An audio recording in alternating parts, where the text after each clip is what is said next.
तो बच्चों नमस्कार। लीजिए, आज कक्षा 12 के फिजिक्स में हम विद्युत क्षेत्र चैप्टर से आयसों के निकाय के कारण विद्युत क्षेत्र का सूत्र प्राप्त करेंगे। Electric field due to system of charge. तो बच्चों हम ये जानते हैं कि किसी आवेश के कारण किसी बिंदु पर विद्युत क्षेत्र का सूत्र आपका 1/4πε0 Q1/r² होता है। अब चूंकि ये जरूरी नहीं है कि जहाँ भी हम अध्ययन करें तो केवल एक आवेश हो सकता है वहाँ पर बहुत सारे आवेश हों। तो किसी बिंदु पर उन सभी आवेशों के कारण कितना विद्युत क्षेत्र की तीव्रता होगी, इसी के लिए हम यहाँ पर आज सूत्र प्राप्त करेंगे। तो माना किसी निकाय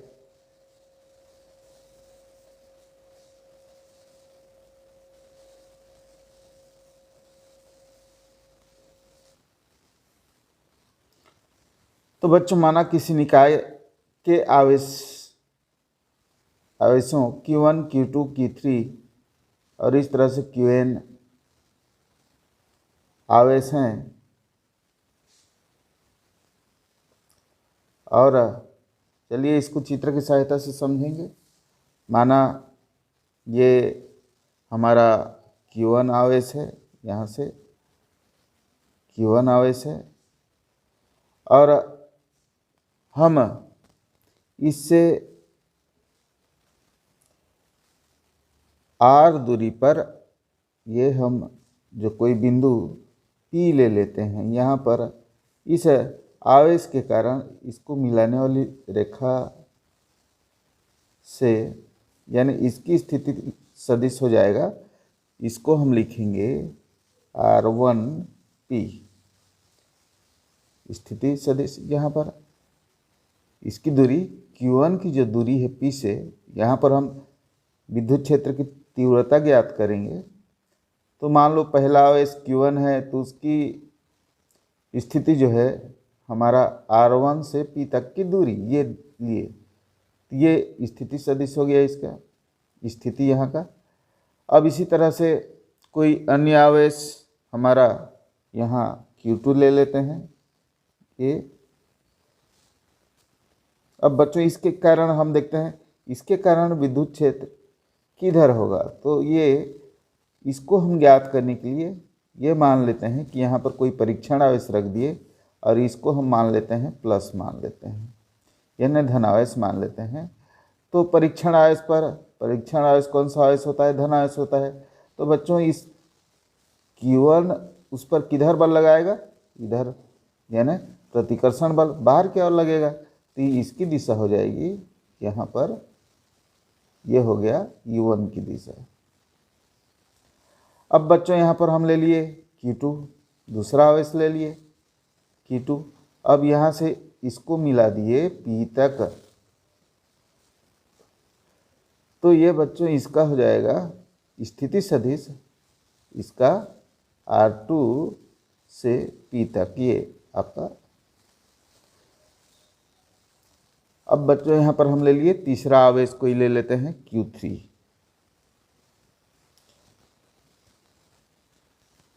यह हम ले लिए Q3। अब Q2 का हम दिशा नहीं निकाले हैं, Q2 का दिशा बताइए, आप ही बताओ। यहाँ पर हम देखते हैं ये इसकी दिशा, मान लो यहाँ पर फिर आप मानोगे कि यहाँ पर कोई परीक्षण आवेश रखेंगे, धनावेश होगा और ये भी धनावेश है, तो इसकी दिशा किधर होगी? इधर, E2। ये आपको समझ आ गया होगा कि इसमें हम दिशा किस तरह से निकालेंगे। अब ये बच्चों Q3 से इसकी दूरी R3 मानोगे, R3 और P, यानी R3 से P तक ये स्थिति सदिश हो गया, और इसकी दिशा इधर बाहर की ओर, ये यानी यहाँ पर भी हम मानेंगे कि कोई जो है एकांक का परीक्षण आवेश यहाँ पर रखा जाए, तो ये हो जाएगा E3। और बच्चों यहाँ पर हम ले लेते हैं कोई बहुत सारे आवेश हैं, तो यहाँ पर हम विद्युत क्षेत्र की तीव्रता ज्ञात करेंगे, और यहाँ पर हम माने हैं कि Qn आवेश हैं, तो यहाँ पर इसको क्या करोगे आप, ये डैश कर दीजिए, और यहाँ पर हम ले लेते हैं एक आवेश Qn। चलिए इसको, ये हो गया आपका आवेश है Qn। इसकी दिशा बच्चों इधर होगा, इसकी दिशा इधर बाहर की ओर होगी, और ये हमारा En। अब बहुत सारे हैं, तो यहाँ पर हम जो है इस तरह से Qn मानते हैं। मान लो इसको 4 मानोगे तो ये 4 हो जाएगा, ये 4 हो जाएगा, तो इस तरह से हम ले लेते हैं इनको। अब बच्चों हम इस Q1 आवेश के कारण यहाँ पर विद्युत क्षेत्र की तीव्रता ज्ञात करेंगे, तो यहाँ पर लिख लेते हैं। अतः सूत्र आप जानते हो, इसके पूर्व का वीडियो में हम विद्युत क्षेत्र की तीव्रता का सूत्र प्राप्त कर चुके हैं। तो Q1 आवेश के कारण, पहले तो इन सब के कारण यहाँ पर तीव्रता निकालेंगे P पर, और उसके बाद उन सभी का सदिश योग करेंगे। सिंपल योग में, एडिशन में आपका काम नहीं चलेगा। तो किसी भी आवेशों पर ये जो बल लग रहा है, ये आपका अध्यारोपण सिद्धांत के आधार पर इनके सदिश योग के बराबर होगा। तो यहाँ पर Q1 आवेश के कारण P पर विद्युत क्षेत्र की तीव्रता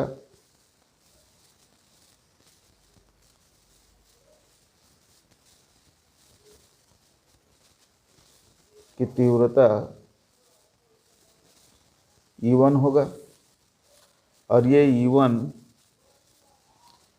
यहाँ पर एक निश्चित दिशा में है, यहाँ पर एक निश्चित दिशा में है, ये हो गया E1, और इसलिए ये U1 इक्वल टू होता है आपका 1/4 पाई एप्सिलॉन नॉट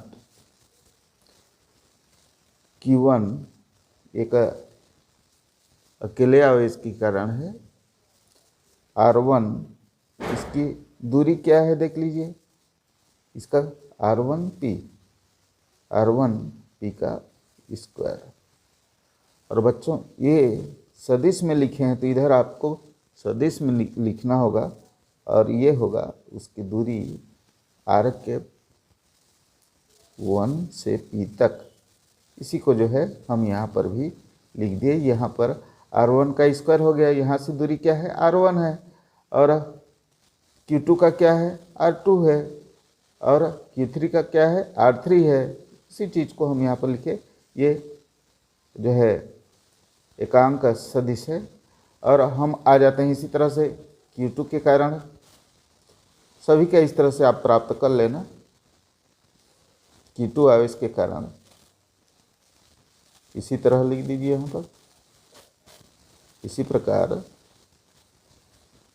Q2 आवेश के कारण। तो बच्चों यहाँ पर इसी प्रकार Q2 आवेश के कारण P पर तीव्रता E2 पहले का E1 लिए थे, और यहाँ पर हम E2 बराबर 1/4 पाई एप्सिलॉन नॉट Q2, दूसरा आवेश क्या है यहाँ पर, Q2 को लिए हैं, तो Q2 हो गया Q2 अपान दूरी क्या है देखिए Q2 का, ये R2P का स्क्वायर। और यहाँ पर आप क्या लिखोगे, 1 है तो ये 2 कर देना, क्योंकि इसकी दूरी जो है R2P सदिश के रूप में यहाँ पर लिखा गया है। तो सदिश के लिए आपको दिशा बताना आवश्यक है, यानी ये एकांक सदिश से गुणा कर देना होता है। अब हम यहाँ पर आ जाते हैं। इसी तरह से Q3 के लिए तथा Q3 आवेश के कारण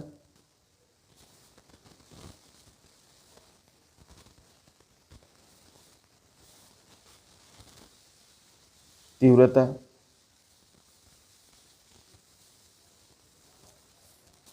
क्या हो जाएगा, E3 हो जाएगा। यहाँ पर हम आ जाते हैं Q3 आवेश, दूरी क्या है R3P, और यहाँ पर इसलिए यह हो गया। इसी तरह से आप सबका प्राप्त कर सकते हो, 4 पाई एप्सिलॉन नॉट Q3 बटे R3 का स्क्वायर P कैप R3 का कैप P। अब En के लिए प्राप्त कर लीजिए, En के लिए Qn के लिए, Qn आवेश के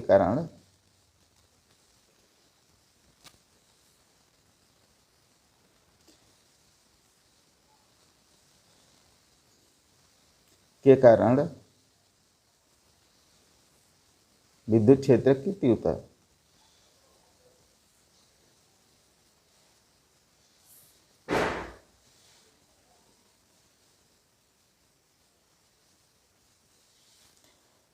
क्या हो जाएगा बच्चों, यहाँ पर इसको क्या लिखेंगे, En लिखेंगे।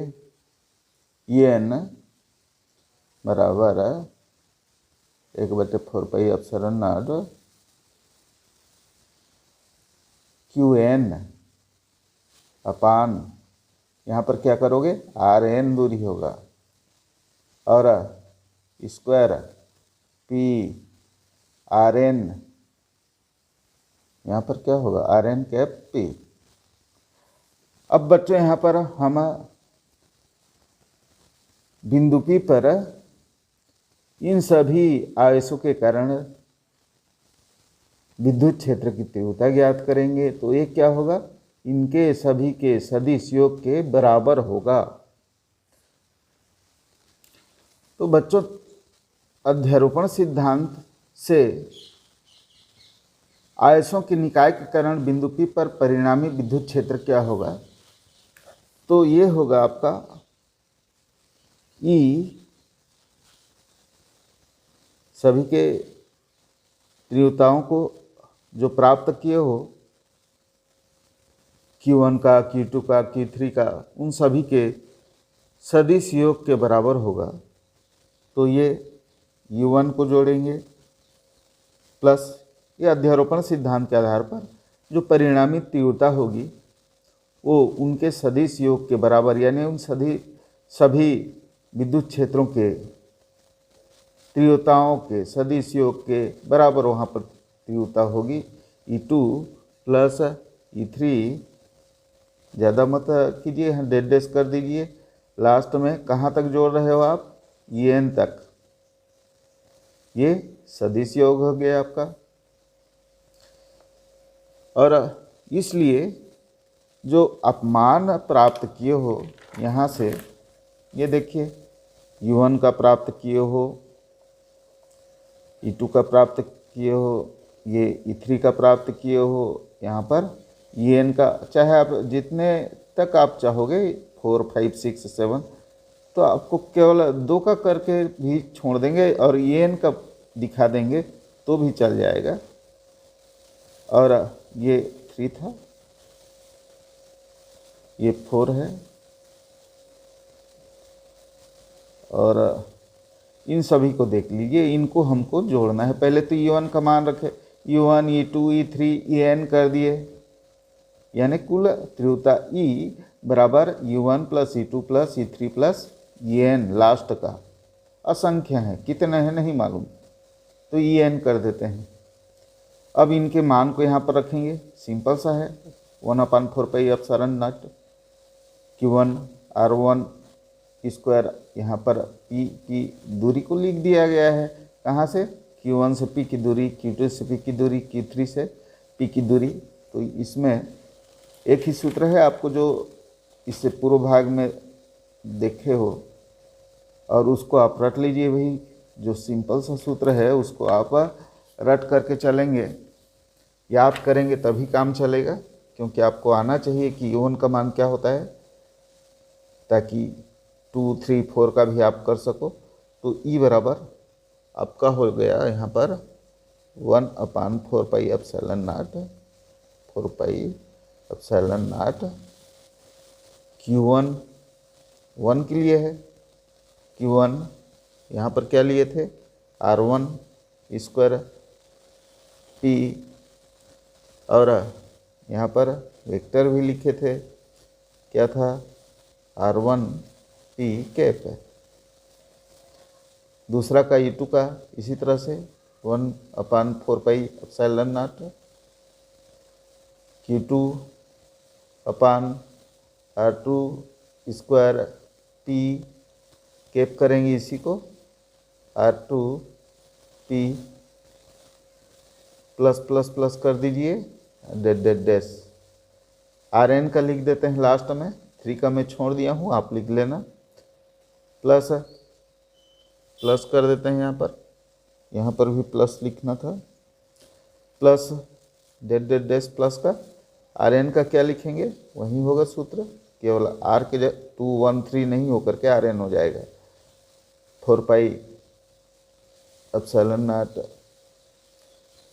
QN हो जाएगा, 1, 2, 3 नहीं होगा यहाँ पर, और R के जगह पर भी RN हो जाएगा, स्क्वायर P कैप में भी RN कैप P। अब बच्चों इसमें जो कॉमन है उसको कॉमन रख दीजिए, और जो यहाँ पर देखिए 1/4πε0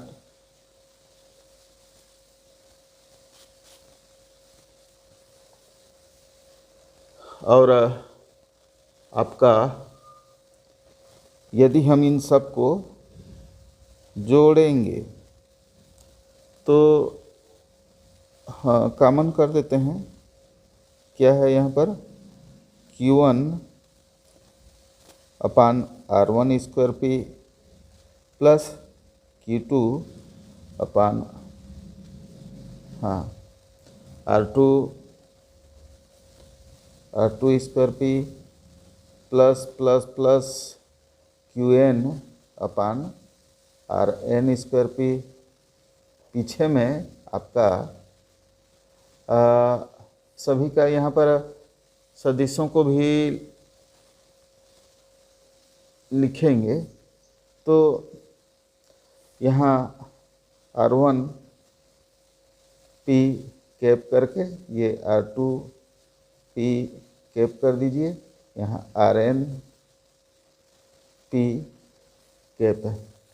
अब बच्चों यहाँ पर हम लिखते हैं, इन सबको यदि जोड़ेंगे तो इसको हम सिग्मा से प्रदर्शित करते हैं, 1/4πε0, इसको हम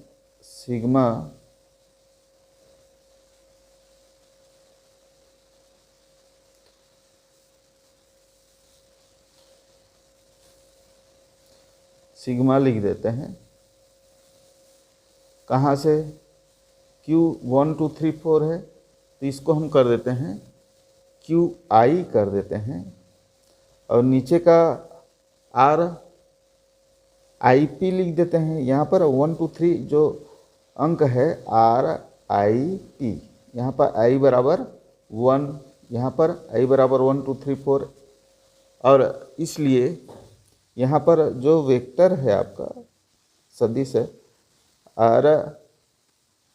RIP, यदि हम यहाँ पर मान रखेंगे तो आपको मिलता जाएगा, यानी n रखोगे तो यहाँ पर भी n हो जाएगा, ये कैप हो गया, अब यहाँ पर कहाँ से शुरू हुआ है हमारा, i इक्वल टू 1 से शुरू किए हैं।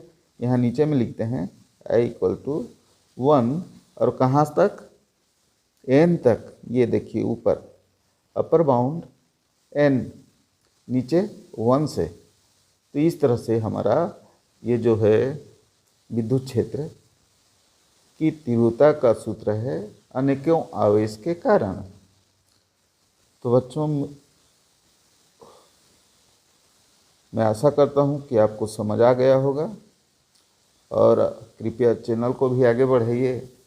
और हर टॉपिक पर मैं कोर्स को आगे बढ़ाते जा रहा हूँ, तो आप सब्सक्राइब भी कर लीजिए और शेयर भी कीजिए ताकि अन्य बच्चों को भी फायदा हो। धन्यवाद।